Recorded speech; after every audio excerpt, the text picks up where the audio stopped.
Well, good morning. Well, I did my first 3/7 split.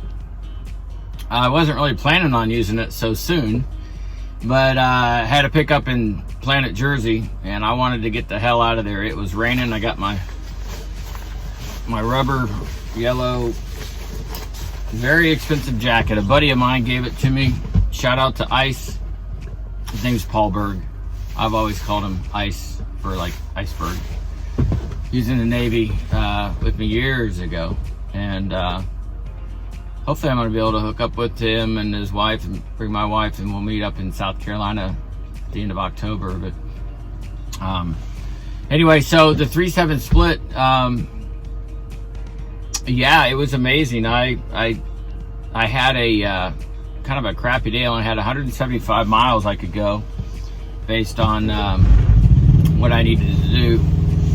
And I wanted to beat some traffic, so I went ahead and thought, well, since the new rules are not going to eat up the first smaller hour of the off-duty break, I thought, well, you know, I'll go ahead and get there early, take 3 hours off duty, and I'll get those 3 hours back. So I thought, let's see how it works. And then after that 3 hours was up, they finally put me in the hole and took 2 hours. It's funny how they work that out so they don't have to pay attention. I really think that the industry and Trucking Answers is a big fan. He's a big supporter of this and says it often. You know, I don't understand why they don't pay the drivers to sit when they can't run. So, well, I mean, I know why they don't want to pay them, because it costs them money. But at the end of the day, it seems to be a little bit of a disconnect there. So I sat for basically 5 hours. I tell you what, I am still trying to get down. I got somebody that gave me some advice. You know, when you pull up to, you see a row of trucks. So in this case, I was looking at a row of docks. I pull up on my left. I always go too far when I turn right and then try to circle around, then do a straight line back. So he told me, he said, put my shoulder in the center of that, cut it hard right. But before I do, when I put my shoulder in the center, looking at the spot, pick something out on the right that I want to be facing, so I know when to straighten up. So I'll have to try that next time. Totally failed on that. It was a mess.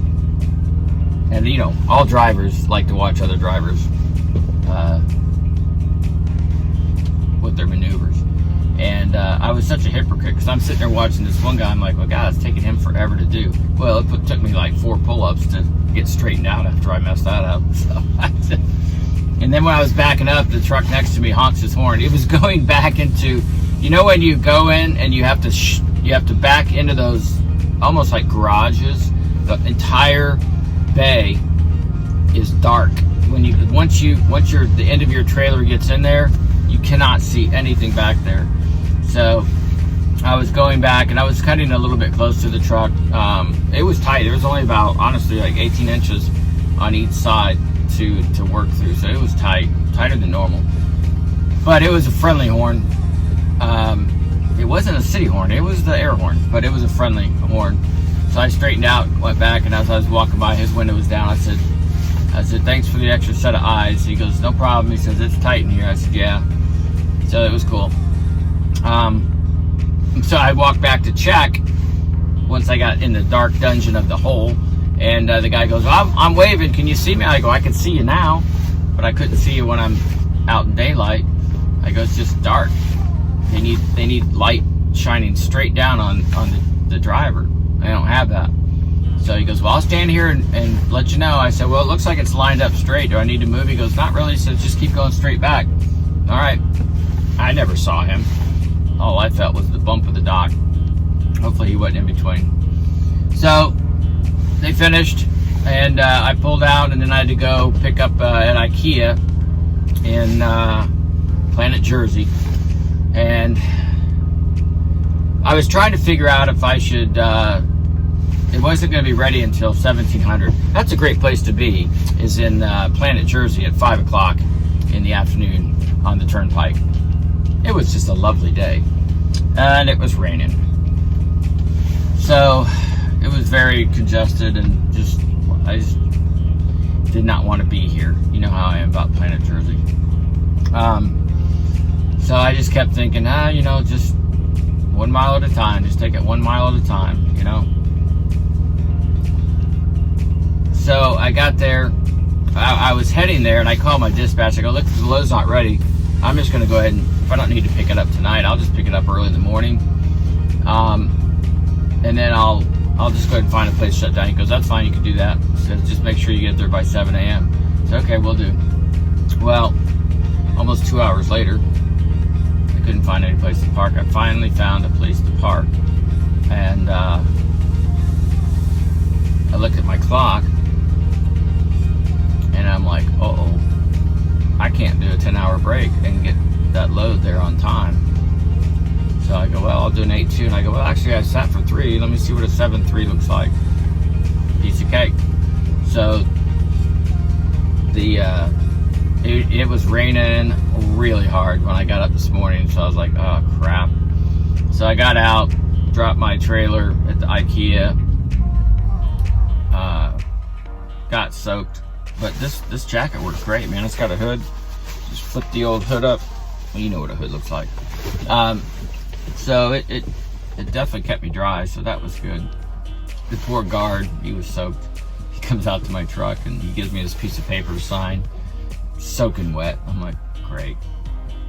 So anyway, so the 7-3 worked, or 3-7 in this case. There's going to be a button on our Qualcomm on ATS's. I saw a preview of it. It's going to be on the status page, and it's going to be a button you can check so that it can, if you check it, it'll forecast how many hours you'll have to drive after you do your sleeper berth. That is awesome. That is awesome, because that's really what anybody wants to know. That's the hardest part about doing a split sleeper, is trying to figure out how many hours you're going to have after you get out of the sleeper, or vice versa. If you do an 8-2 or a 7-3 split, it's just a lot easier to calculate. But when you go backwards, it's a little tricky. I'm not going to get into the detail of it because it's just too early in the morning for that crap. But bottom line is the nicest thing is now that the short part of the split doesn't count against your 14-hour clock and you get that back, it definitely helped me on, I had 9 hours to drive. Right now I've got